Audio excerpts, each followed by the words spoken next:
Captain Jake Morrison stood on the bridge of the horizon, staring at the transmission that had just arrived from Earth. The message was marked urgent, which was never a good sign.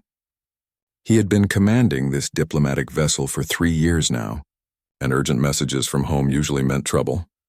"Play it," he said to his communications officer. Admiral Kevin Brady appeared on the screen. The old man looked tired, but there was something else in his eyes. Something that made Jake uncomfortable.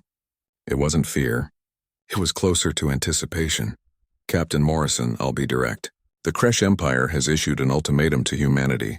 They demand we surrender all colonies in the outer reaches and accept their oversight of our remaining territories. We have 72 hours to comply or they will take military action." Jake felt his stomach drop. The Kresh were one of the 3 major powers in the Galactic Council. They were big, aggressive, and they had been expanding their territory for decades. But attacking humanity? That was new. "What about the Council?" Jake asked, even though he was talking to a recording. Brady seemed to anticipate the question. "The Council voted this morning. They're staying neutral. Every species that we've traded with, every ally we thought we had, they all abstained. We're on our own." Commander Lisa Grant, Jake's second officer, walked up beside him. She had been listening to the message too. Her face was pale. "Sir, if the Kresh attack with their full fleet, we don't have the numbers to stop them," she said quietly. Jake knew she was right. Humanity had about 200 warships spread across dozens of systems. The Kresh could field over 1,000. It wasn't even close to a fair fight. Brady continued speaking.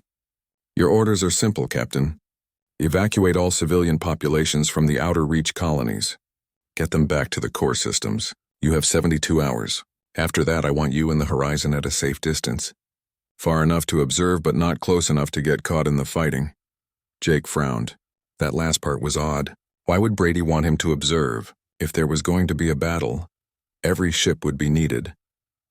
"I know you have questions," Brady said, and for the first time, he smiled. It was a cold smile, the kind that didn't reach his eyes. "You'll understand soon enough. Just trust me on this one. Make sure you're watching when the Kresh arrive at New Seattle. Command has prepared something special for them." The message ended. Jake stood there for a moment, trying to figure out what Brady meant. Lisa looked at him with concern. "Captain, what do you think he meant by that?" "I don't know," Jake admitted. "But we have our orders. Start coordinating with the colonies. I want every civilian off those worlds within 60 hours. That gives us 12 hours of buffer. The next 3 days were chaos." Jake pushed his crew to their limits, coordinating the evacuation of 7 colony worlds. Millions of people had to be moved to transport ships and sent back toward Earth and the other core worlds. Some people didn't want to leave. They had built lives on these planets, and the idea of abandoning everything was hard to accept. But Jake didn't give them a choice. He had seen war before, back when he was younger and serving on a border patrol ship. He had seen what happened to civilians who got caught in the fighting. He wouldn't let that happen again. On the 3rd day, with 6 hours left before the deadline, Jake received confirmation that the last transport had jumped away from New Seattle. The colony was empty. All 7 colonies were empty. Every human civilian in the outer reaches was safe. "Good work, everyone," Jake said to his bridge crew. They looked exhausted. "Now get us to the observation point. 10 million kilometers from New Seattle, just like the Admiral ordered." Lisa pulled up the tactical display. "Sir, long-range sensors are picking up something. It's big." Jake looked at the screen. Red contacts were appearing at the edge of sensor range. "Lots of them, how many?" he asked. Lisa checked her console. Her eyes went wide. 300 ships, sir. It's the Kresh Armada." The Kresh fleet moved into the system like a swarm of angry insects. Their ships were massive, designed to intimidate as much as to fight. Each one was covered in weapons and armor plating. They moved in a tight formation, perfectly organized. It was a show of force meant to terrify anyone watching. Leading them was the flagship of War Master Krethix, the biggest ship in the fleet. It was twice the size of any human vessel. "They're broadcasting on all frequencies," Lisa said.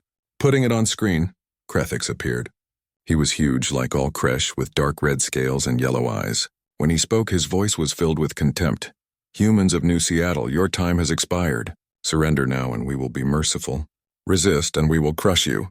Your species has been weak for too long. The Council has grown tired of your presence. Today the Kresh Empire begins the purification of this sector. Jake felt anger rise in his chest. The Kresh thought they could just roll over humanity because they had bigger ships and more firepower.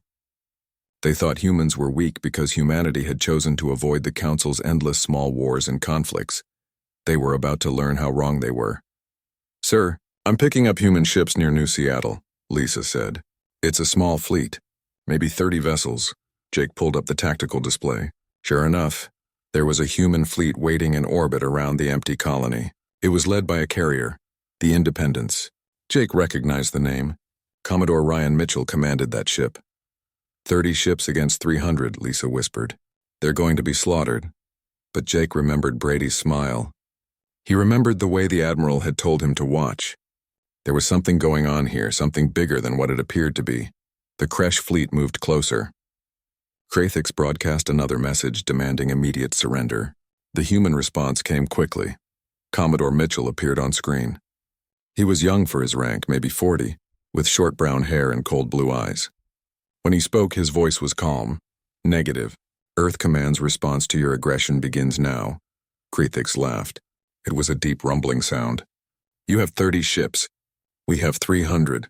Your bravery is admirable but foolish. This will be over quickly." Mitchell didn't respond. Instead, his ships began to move. They didn't form up in a defensive line like the Kresh expected. They spread out, moving fast, breaking into smaller groups. The Kresh fleet opened fire first, sending waves of energy weapons toward the human ships. But the humans were already moving, dodging and weaving in patterns that seemed random but were clearly coordinated. Then the human ships fired back. Jake had never seen weapons like these. Solid projectiles moving so fast they were almost invisible shot out from the human ships. They punched through Kresh shields like they weren't even there. When they hit the armored hulls, they tore massive holes in the ships. "What is that?" Lisa asked, shocked. "Railguns," Jake said, understanding now. "Kinetic weapons." The Kresh shields are designed to stop energy weapons. They're not designed for solid projectiles moving at those speeds. The battle had just begun and already the Kresh were dying. The Kresh formation broke apart under the unexpected assault. Ships that had been moving in perfect order suddenly scattered, trying to avoid the railgun fire that tore through their ranks. But the human ships kept moving, kept firing, and every shot seemed to find its target. Jake watched from the horizon as 3 Kresh destroyers exploded in the span of 30 seconds. The human ships were smaller and faster, and they used that to their advantage. They stayed close, too close for the Kresh heavy weapons to track them properly. "Sir, the human fighters are launching," Lisa reported. Jake saw them on the screen. Dozens of small craft poured out of the Independence and the other carriers. They moved in tight formations, heading straight for the Kresh fleet. War Master Krathix was shouting orders now, his earlier confidence gone. His ships tried to reform, to create a defensive line, but the human fighters were already among them. Lieutenant Sophie Carter led her squadron through the chaos. She had trained for this moment her entire career, but nothing could have prepared her for the reality of it. The Kresh ships were huge up close, blocking out the stars. Their point defense systems filled space with laser fire, trying to shoot down the human fighters. But Sophie and her squadron weren't attacking the ships. Not directly. "Deploy drones on my mark," she said into her comm. 3, 2, 1 mark. Each fighter released a cluster of small objects. They looked harmless, just little metal spheres no bigger than a basketball. But they were far from harmless. The drones attached themselves to the Kresh ships, latching onto the hulls with magnetic clamps. The Kresh crews didn't even notice at first. They were too busy trying to fight off the human warships. Then the drones activated. Each one burned through the hull plating with a focused plasma torch. It took less than 10 seconds to breach the armor. Once inside, they released something even worse. Combat robots, each one designed specifically to fight in Kresh ship environments. The robots were small and fast. They knew the layout of Kresh ships because human intelligence had been studying these vessels for 30 years. They knew where the weapon systems were, where the engines were, where the crew quarters were. On the flagship, Krathix realized too late what was happening. Alarms blared throughout his ship. Internal security feeds showed robots moving through the corridors, heading for critical systems. His guards tried to stop them, but the robots were designed to fight Kresh warriors. They knew how Kresh moved, how they thought, what their weak points were. Krathix grabbed his weapon and ran toward the bridge door, intending to organize a defense. He never made it. A robot came around the corner, moving faster than he thought possible. It shot him 3 times before he could even raise his weapon. As Krethix died, the robot used its laser to burn a message into the wall above his body. The message would be found later by the surviving crew. Lesson 1. Never assume your enemy is weak because they choose peace. Outside, the battle continued. Commodore Mitchell watched from the Independence as his battle plan unfolded perfectly. The Kresh had expected a traditional fleet engagement. They had expected energy weapons and missile strikes. They had expected humans to fight the way the Council species fought. They were wrong. Status report, Mitchell said. His tactical officer, a young woman named Kelly Ross, checked her screens. 68 Kresh ships destroyed. Another 42 disabled.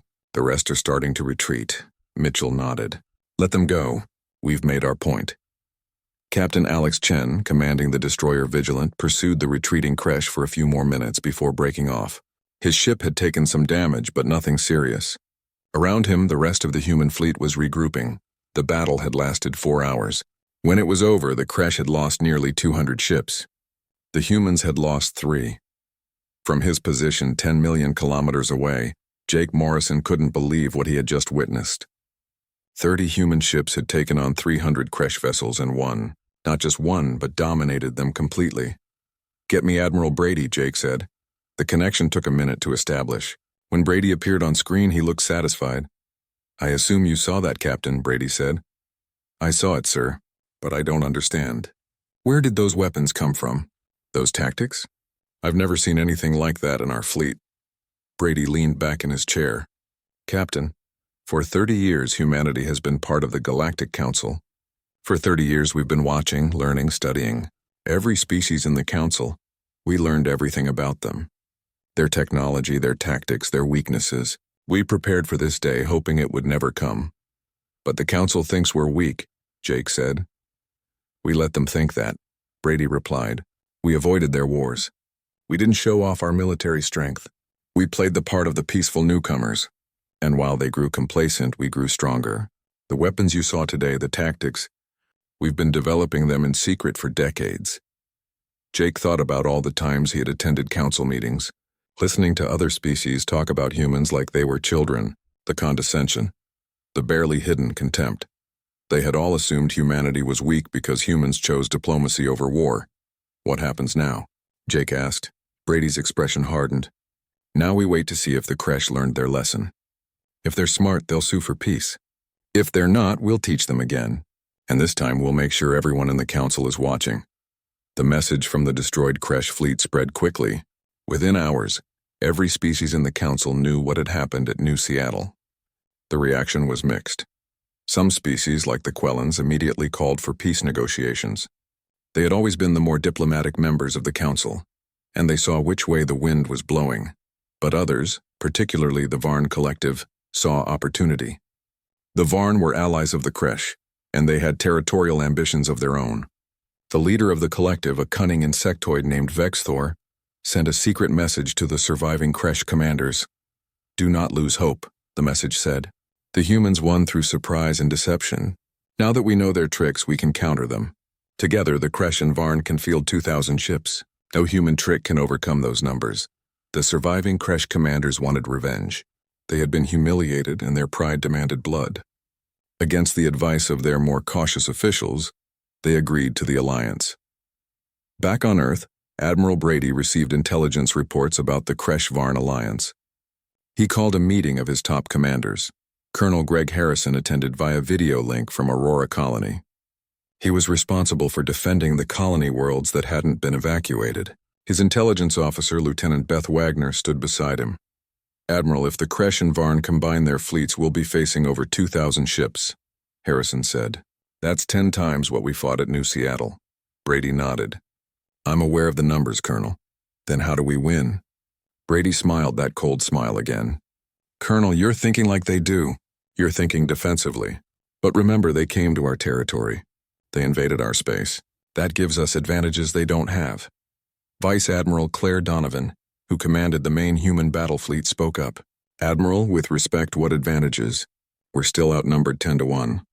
Numbers aren't everything, Brady said. At New Seattle, we proved that superior tactics and better technology can overcome numerical superiority. But we also proved something else. We proved that the Council species don't know how to fight a war. Not a real war. What do you mean? Harrison asked. Brady stood and walked to the tactical display. The Council has been at peace for so long that they've forgotten what real warfare looks like. They have big fleets and powerful weapons, but they don't know how to use them effectively. Their tactics are rigid. Their command structure is slow. They fight by the book, and that book was written 1,000 years ago. He pointed to the display. Humans, on the other hand, have been fighting wars for our entire history. We know deception.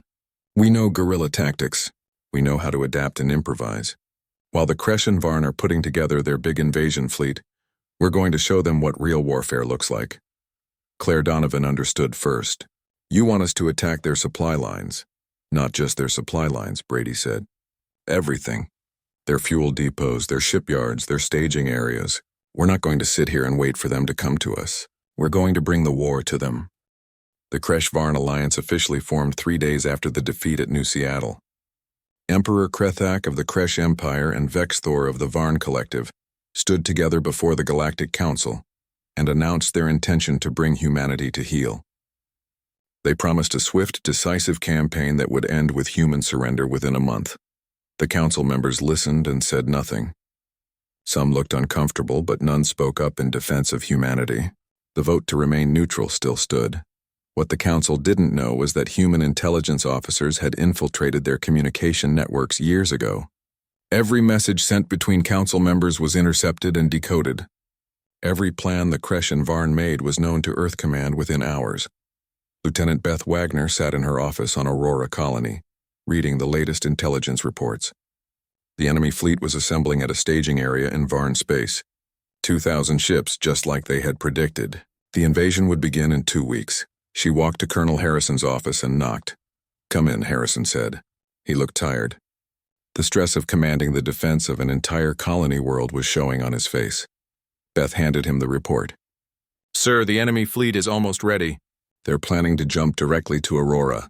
They know this is our most important colony in the region." Harrison read the report and frowned. 2,000 ships. Even with our new weapons, I don't see how we can stop that many. Admiral Brady sent new orders an hour ago, Beth said.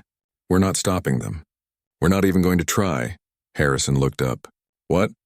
The Admiral wants us to evacuate Aurora. Not the civilians this time. Everyone. Military, civilians, everyone. We have 10 days to do it.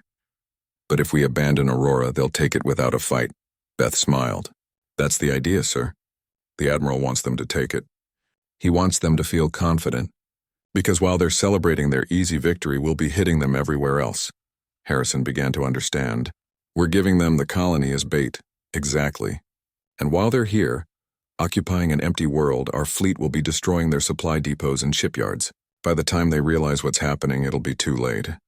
The human fleet had been divided into wolf packs, small groups of ships, each commanded by aggressive captains who understood the new way of warfare. They didn't fight fair. They didn't follow the Council's rules of engagement. They fought to win, using every advantage they could find. Captain Alex Chen commanded one of these wolf packs.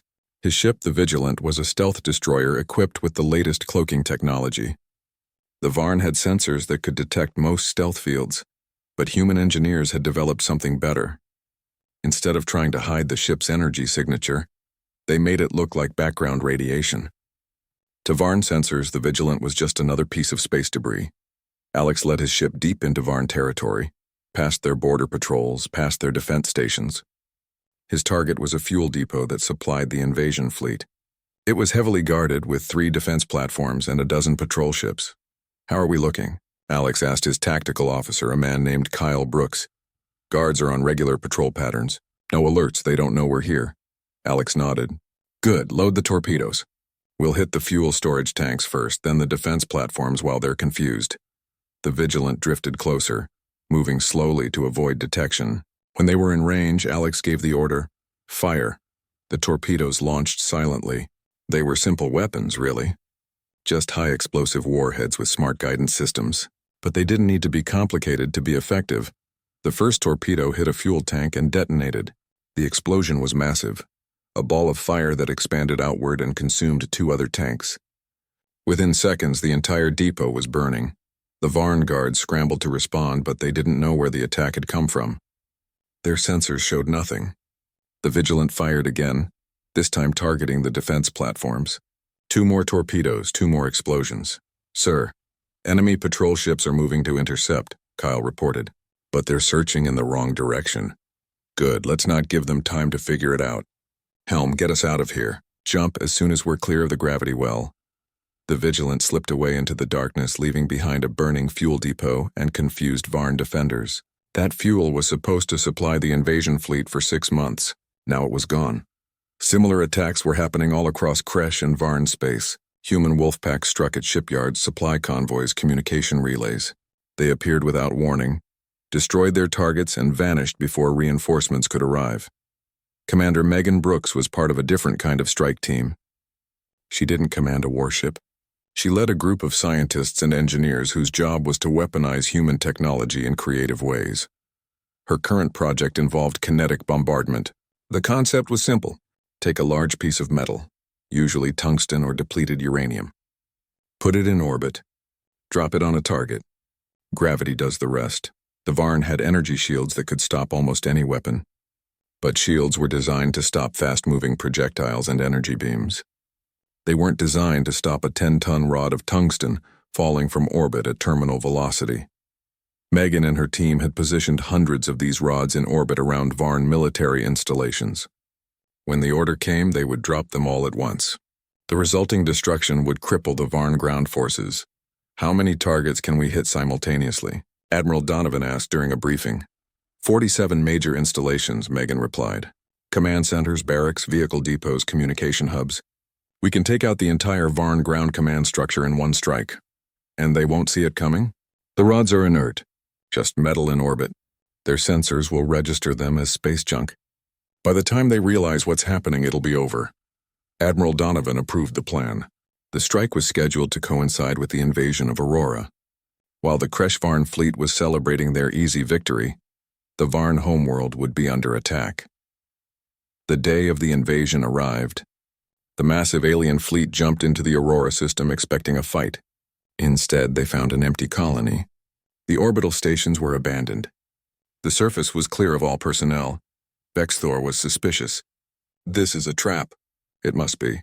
But Emperor Krethak was eager to claim victory. "Let them run.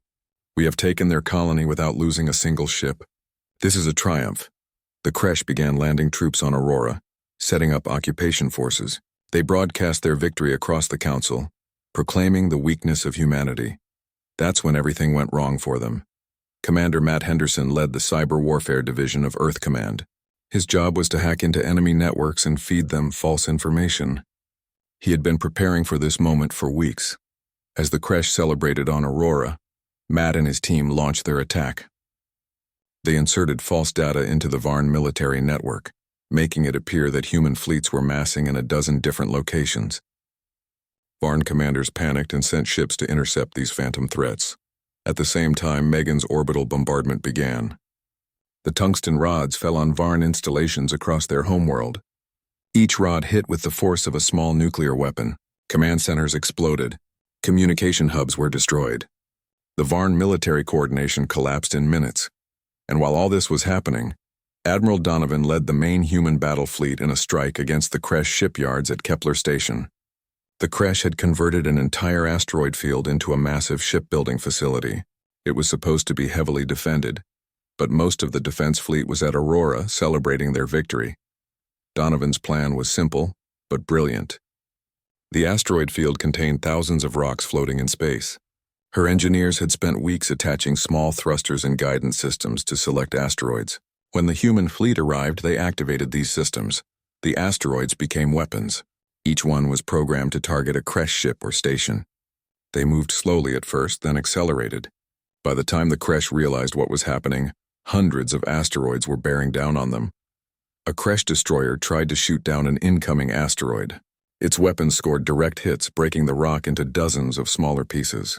But those pieces kept coming, pelting the ship's hull with impacts that cracked its armor. Within minutes, the destroyer was dead in space. "This is insane," the Kresh station commander transmitted. How can they turn asteroids into weapons? He got his answer when his station was struck by a rock the size of a building. The impact tore through the hull and decompressed half the station. The commander died with the rest of his crew, never understanding that humans had been fighting wars for so long that they had learned to weaponize anything and everything. The Battle of Kepler Station lasted 6 hours. When it was over, the Kresh had lost their primary shipyard and another 300 vessels. The Varn homeworld was in chaos, their military command structure destroyed, and the human casualties? 23 ships damaged, 4 destroyed. In military terms, it was a massacre, but not in the way the Kresh and Varn had planned. The Galactic Council convened an emergency session 3 days after the human counteroffensive began. The chamber was packed with representatives from dozens of species all talking at once. The carefully maintained order of the council had broken down. The Quellan representative called for silence. When the chamber finally quieted, he spoke carefully. We must acknowledge the reality before us. The human species has demonstrated military capabilities far beyond what we believed possible. The Kresh-Varn alliance has suffered catastrophic losses. I propose we broker a ceasefire before more lives are lost. Emperor Krethak stood from his seat. His scales were dark with rage. Ceasefire? The humans have humiliated us. They have attacked our homeworlds, destroyed our fleets. This cannot stand. Vexthor clicked his mandibles in agreement. The humans have violated every rule of civilized warfare. They attack supply lines. They use cyber warfare. They weaponize asteroids. These are the tactics of barbarians, not a civilized species. A murmur of agreement went through the chamber. Many council species were frightened by what humanity had done. The efficiency and ruthlessness of the human military campaign shocked them. They had grown comfortable with their rules of warfare, their idea of how civilized species should behave. Humanity had shown them that those rules meant nothing. The Quellan tried again. Perhaps the humans would not have needed such extreme measures if the council had not abandoned them. We voted to remain neutral when the Kresh threatened them with extinction. They are a minor species, Krethak said. Their territories are small. They have only been part of the council for 3 decades. They do not have the right to defend themselves so aggressively. This was too much for some of the smaller species. A representative from the Trill Concordat stood up. The Trill were a peaceful species, traders and merchants who had no military to speak of. So we are to accept that might makes right? The Trill representative asked. That the Kresh can threaten anyone they wish and the council will do nothing? And if the victim fights back too effectively, they are the ones condemned. The argument went on for hours. Finally, a vote was called. The motion was simple. Declare humanity a rogue species for excessive use of force. Sanction them. Give them 1 week to surrender unconditionally. After that, any council species would be authorized to use military force against human targets. The vote was close, but it passed. 15 species voted in favor, 12 voted against, 8 abstained. Ambassador Dan Crawford sat in the council chamber, watching the vote tally appear on the screens. He had represented humanity in the council for 5 years. He had always been diplomatic, always tried to find common ground. But as he watched the vote complete, something inside him snapped. He stood up slowly. The chamber went quiet. Everyone knew what was coming. For 30 years, Dan began, his voice calm and cold. Humanity has been a part of this council. For 30 years we have followed your rules. We have accepted your trade restrictions. We have tolerated your condescension. We have watched you war among yourselves and stayed neutral when you begged for our help. He looked around the chamber, meeting the eyes of representatives from the species that had voted against humanity. We asked for nothing but fair treatment and respect. Instead, you allowed the Kresh to threaten us with extinction. You stood by while they demanded we surrender our colonies and our freedom. And now when we defend ourselves, you condemn us for fighting back too well. Emperor Krethak started to speak, but Dan cut him off. You want to sanction us? You want to declare us rogue? Fine, but understand this. If the council wants war with humanity, the council will get war. Not the limited civilized warfare you're used to. Real war. The kind of war humans have been fighting for 10,000 years. Dan pulled out a datapad and played a recording. Admiral Brady's voice filled the chamber, broadcasting on all frequencies. To every species that has voted against humanity, this is Admiral Kevin Brady of Earth Command. You wanted war? We'll give you a masterclass. The council chamber erupted in chaos. Representatives were shouting, demanding explanations. But Dan simply walked out. He had nothing more to say to them. What happened next would become known as the Council War. It was the shortest war in galactic history, and the most one-sided human strike forces hit military targets across Council space. They didn't attack civilians. They didn't bombard cities or destroy infrastructure that populations needed to survive. But every military installation, every government facility that supported the war effort, every shipyard and weapons factory became a target. The Council species discovered something terrifying. The human fleet they had seen was only a fraction of humanity's true military strength. Ships that no one knew existed emerged from hiding. Secret bases in deep space opened up. The humans had 1,500 warships, not 200. Commander Tyler Grant led a strike group that hit 3 Kresh military stations in a single day. His tactics were textbook human warfare: fast strikes, overwhelming firepower, and immediate withdrawal before the enemy could respond. Captain Kelly Ross commanded a carrier group that destroyed a Varn supply convoy without losing a single fighter. Her pilots flew with precision and aggression that the Varns simply couldn't match. But the most shocking discovery came when Lieutenant Commander Nicole Shaw jumped her ship through a previously unknown jump point. She appeared in the heart of Kresh space, hundreds of light years from where she should have been able to reach. The Council's scientists had believed that faster-than-light travel could only occur through specific jump points. These points were natural phenomena, fixed in location. Every species used them because there was no other way. Except humans had found another way. They had cracked the mathematics of jump point creation. They could open a passage to FTL travel anywhere they wanted. It meant human ships could appear without warning in any system in Council space. The strategic implications were devastating. The Council's entire defensive strategy was based on controlling access to jump points.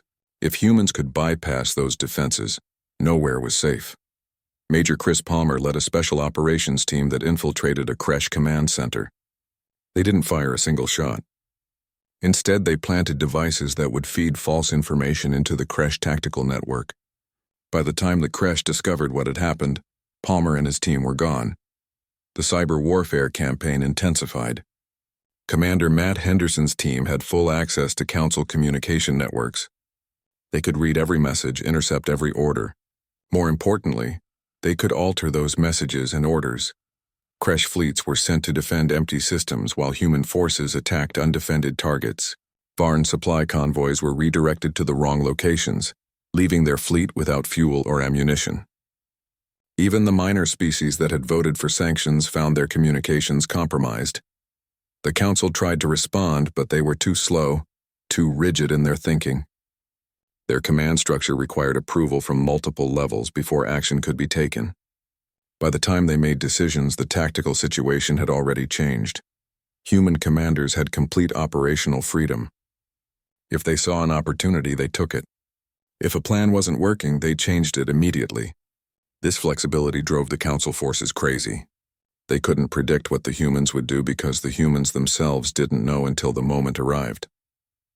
3 weeks into the Council War, every major species except the Kresh had sent peace envoys to Earth. The Quellans were first, offering full recognition of human territorial claims. The Varn followed 2 days later, their pride broken by the destruction of their military infrastructure. Even the minor species that had voted for sanctions came to negotiate. They offered reparations, trade agreements, anything to stop the human assault on their military facilities. But the Kresh refused to surrender. Emperor Krethak's pride would not allow it. He gathered the remnants of his fleet, over 600 ships, and prepared for a final battle. He would strike at Earth itself. If he could destroy the human homeworld, he could still claim victory. Admiral Brady received intelligence about the Kresh plan. He smiled that cold smile and gave his orders. Let them come. It's time to end this. The Admiral assembled the human fleet. 500 ships, including his flagship, the battle carrier Defiant. It was the largest human vessel ever built, and it had never been used in combat. Now it would lead the final battle of the war. But Brady didn't plan to fight the Kresh near Earth. That would risk civilian casualties if something went wrong. Instead, he would meet them in Kresh home space. He would end this war where it began, with the complete destruction of Kresh military power. The final message went out to every species in the Council. It was broadcast on all frequencies, impossible to ignore. This is Admiral Kevin Brady. In 72 hours, the human fleet will engage Kresh forces in their home system. We invite all Council species to observe. What you will witness is not a battle. It is a demonstration. A lesson in what happens when you threaten humanity with extinction. Class is about to begin. The human fleet jumped into Kresh home space exactly 72 hours after Admiral Brady's announcement. 500 warships appeared in perfect formation, with the Defiant at the center. The massive battle carrier dwarfed every other ship in the fleet, a statement of power that couldn't be ignored. Emperor Krethak watched from his command ship as the humans arrived. He had gathered every remaining Kresh vessel, 600 ships representing the last military strength of his empire. Around the system, dozens of Council observer ships hung at safe distances, their sensors recording everything. So they came, Krethak said. The humans are fools. Even with their tricks, they cannot defeat us in our own territory. His tactical officer wasn't so confident. Sire, we have reports that all human actions in this war have been coordinated from Earth Command. Admiral Brady is legendary among their military. He has never lost a battle. Then he will lose his first today, Krethak growled. All ships attack formation. We will crush them with our numbers. The Kresh fleet moved forward, maintaining the tight formation that had served them for centuries. It was an intimidating sight, hundreds of massive warships advancing in perfect order. Admiral Brady stood on the bridge of the Defiant, watching the enemy approach. His tactical officer, Captain Scott Mitchell, stood beside him. They're using standard Kresh attack formation 7, Scott reported. No variation from their doctrine, Brady nodded. They haven't learned anything. After everything we've shown them, they still fight by the book. Scott, transmit the battle plan to all ships. We execute in 5 minutes. Yes, sir. Brady activated the ship-wide communication. All hands, this is the Admiral. What we do today will be watched by every species in the Council. They need to see what humanity is capable of, not just our weapons or our ships, but our doctrine, our way of thinking. Show them why humans are the most dangerous species in the galaxy. Show them why threatening us was the biggest mistake the Kresh ever made. The Defiant's fighter bays opened. Hundreds of small craft poured out, along with clouds of drones and automated weapons platforms. But these weren't rushing to attack. They were forming a screen, a protective barrier between the human fleet and the approaching Kresh. Kresh fleet is in range, Scott reported. They're opening fire. Energy beams and missiles lanced out from the Kresh ships, but instead of hitting the human vessels, they struck the screen of drones and fighters. Each one that was destroyed was immediately replaced by another. The Kresh were wasting ammunition on expendable targets. Now, Brady said quietly, the human fleet split into 3 groups. The center group, led by the Defiant, held position, but the 2 flanking groups accelerated, moving fast to either side of the Kresh formation. Lieutenant Diana Foster, the communications officer, was already broadcasting the battle on all Council frequencies. Brady wanted everyone to see this. He wanted it recorded, studied, remembered. The flanking groups reached the edges of the Kresh formation and opened fire. But they weren't using conventional weapons. Instead, they deployed electromagnetic pulse bombs. The explosions didn't destroy ships, but they knocked out sensors and communication systems. Suddenly, the Kresh fleet was blind and deaf. Kresh formation is breaking down, Scott reported. They're trying to reform, but without communications, they can't coordinate. Brady watched as the Kresh ships floundered. Some tried to fall back, others pushed forward. Without central command, each ship captain was making independent decisions, and those decisions often conflicted with each other. Launch the second wave, Brady ordered. Captain Alex Chen, now commanding a squadron of destroyers, led the second wave in. His ships moved through the confused Kresh formation like sharks through a school of fish. They targeted weapon systems and engines, crippling ships without destroying them. Commander Megan Brooks, watching from a support vessel, marveled at the precision. They're not trying to kill. They're trying to disable. Her assistant nodded. The Admiral wants prisoners. He wants Kresh crews to survive and go home. They need to tell their people what happened here. The Kresh tried to fight back, but they were disorganized and increasingly desperate. Ships collided with each other as they tried to maneuver without working sensors. Others fired blindly, hitting friendly vessels as often as enemies. Lieutenant Sophie Carter led her fighter squadron in a daring attack on the Kresh flagship. Her mission wasn't to destroy it, but to deliver a message. Her fighters attached small devices to the hull, devices that would broadcast a signal once the battle was over. The battle continued for 3 hours. The human fleet moved with precision, each ship executing its role perfectly. The Kresh, without coordination or clear command, were picked apart piece by piece.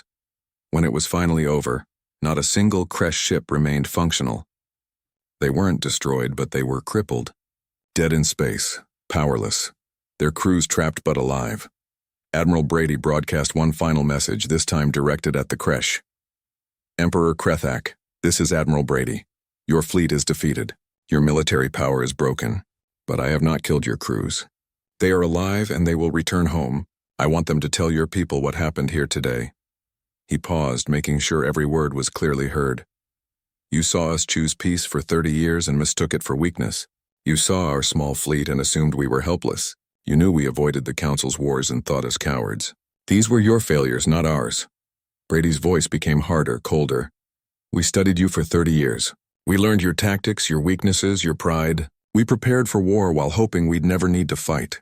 When you forced our hand, we showed you what humans do best. We adapt, we innovate, we win. He looked directly into the camera, knowing that his words were being heard across the entire galaxy. To every species watching this, understand what you have seen today. This is what happens when you threaten humanity with extinction. We gave the Kresh and their allies a masterclass in warfare. We dismantled their fleets, destroyed their military infrastructure, and broke their will to fight. And we did it in less than a month. Brady gestured to the disabled Kresh ships floating in space around them. But we did not exterminate them. We did not bombard their worlds or slaughter their civilians. We fought with honor, even when they showed us none. This is who humans are.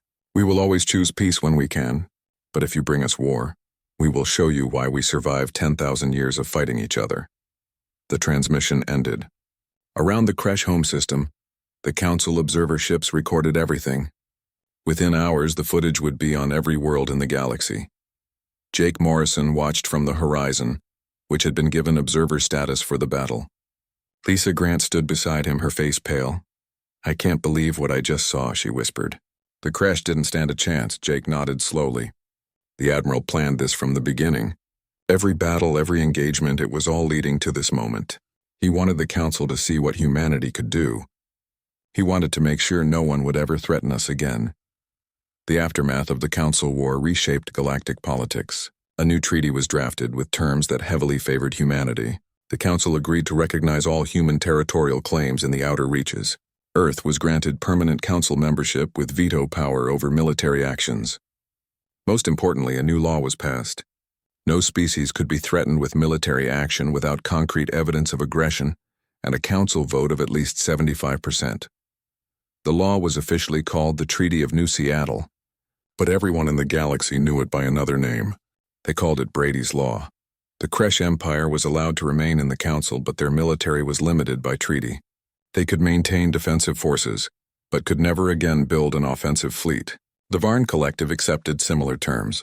Both species were forced to pay reparations to humanity for the cost of the war. 6 months after the final battle, Jake Morrison was promoted to Admiral. He stood on the bridge of a new ship, the carrier Resilience, watching as human colonists began settling on worlds in the former neutral zone. The Council had ceded these systems to humanity as part of the peace treaty. Lisa Grant, now as executive officer, approached with a report. Sir, the latest census data shows human population growth at 15% above projections. The new colonies are thriving. Trade with Council species is at an all-time high. Jake smiled. Fear and respect. That's what we earned. They're afraid of our military, so they respect our diplomacy. Do you think it will last? The peace? Jake thought about the question carefully. He remembered Admiral Brady's words, the cold certainty in the old man's voice. As long as they remember what happened when they threatened us, yes. The Council learned that humans are not the weak, peaceful species they thought we were. We're peaceful by choice, not by necessity. He looked out at the stars, at the expanding human territory. We gave them a masterclass in warfare. We showed them superior tactics, better technology, and more importantly, a warrior mindset they had forgotten. They won't forget that lesson anytime soon. 1 year after the war, Ambassador Dan Crawford stood before the Galactic Council once more. But this time he wasn't asking for anything. He was giving a speech to commemorate the anniversary of the Treaty of New Seattle. 1 year ago, Tui Do,